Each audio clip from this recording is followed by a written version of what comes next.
Bonjour à tous et bienvenue dans cette nouvelle vidéo consacrée à une série d'exercices sur l'algorithmique. Aujourd'hui, nous allons faire l'exercice suivant. Un professeur souhaite calculer la moyenne des notes de sa classe. Il doit donc saisir les notes des étudiants un à un.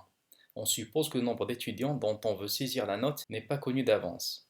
Le professeur continue alors à saisir les notes jusqu'à ce qu'il entre la valeur -1. À ce moment-là, la saisie s'arrête, ensuite la moyenne est calculée puis affichée.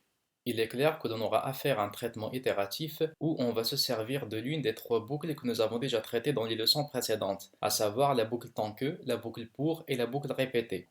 En analysant le problème de plus près, on voit que le nombre d'étudiants dont on veut saisir la note n'est pas connu, donc le nombre d'itérations de la boucle n'est pas fixé à l'avance. Alors, on peut déjà écarter la boucle pour, car cette boucle est préférée si l'on connaît d'avance le nombre d'itérations à exécuter.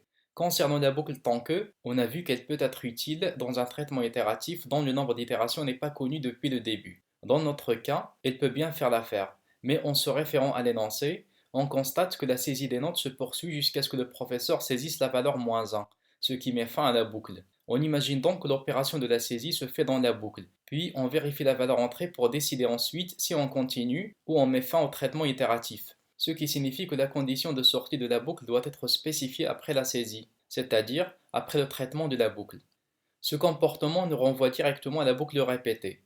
En fait, elle est la mieux placée pour faire le traitement demandé, mais ça ne veut pas dire que l'on ne peut pas utiliser la boucle tant que. On peut bien s'en servir aussi, mais on sera obligé d'ajouter des instructions supplémentaires afin de s'accorder avec le traitement voulu, ce qui rendra notre algorithme moins optimisé.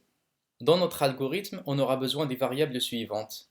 I, qui est le compteur de la boucle et qui nous permettra de connaître combien de notes ont été saisies, N, qui représente la note saisie à chaque itération, et S, qui représente la somme de toutes les notes. Ces variables seront de type entier. Concernant la moyenne, on la calculera et on affichera directement au sein de la fonction écrire, donc pas la peine de lui consacrer une variable. Voilà l'algorithme que je propose. Première chose à faire, c'est d'initialiser le compteur de la boucle i à 0 et la somme courante à 0. À chaque itération de la boucle répétée, on va incrémenter le compteur de la boucle de 1 et la somme L sera incrémentée de n. On sait qu'au sein de la boucle répétée, la première itération est toujours exécutée, car la condition de sortie n'est vérifiée qu'après le traitement. Je vous recommande de voir la vidéo consacrée à la structure itérative répétée si vous en avez besoin.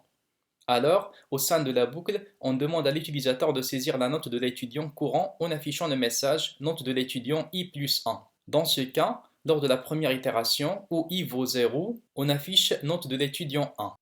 Notez que j'ai échappé l'apostrophe qui est un caractère spécial par une simple cote, comme on l'a vu dans une vidéo précédente.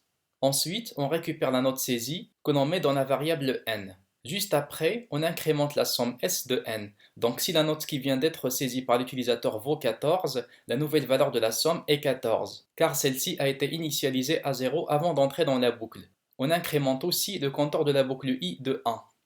Tant que la note saisie est différente de -1, on demande à l'utilisateur de saisir une nouvelle note et ainsi de suite jusqu'à ce qu'il saisisse la valeur -1. À ce moment, la condition de la boucle est devenue vraie et on sort immédiatement de celle-ci. À la sortie de la boucle, on doit calculer la moyenne et l'afficher, mais on doit d'abord vérifier une condition.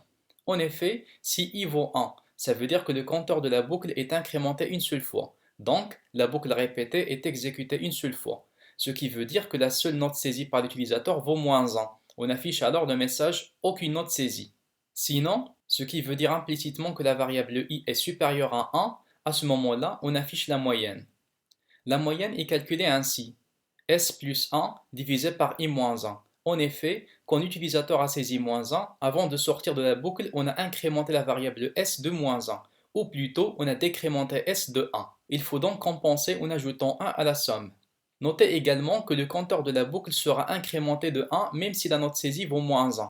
Il faudra par conséquent soustraire le 1 ajouté au compteur avant de faire le calcul.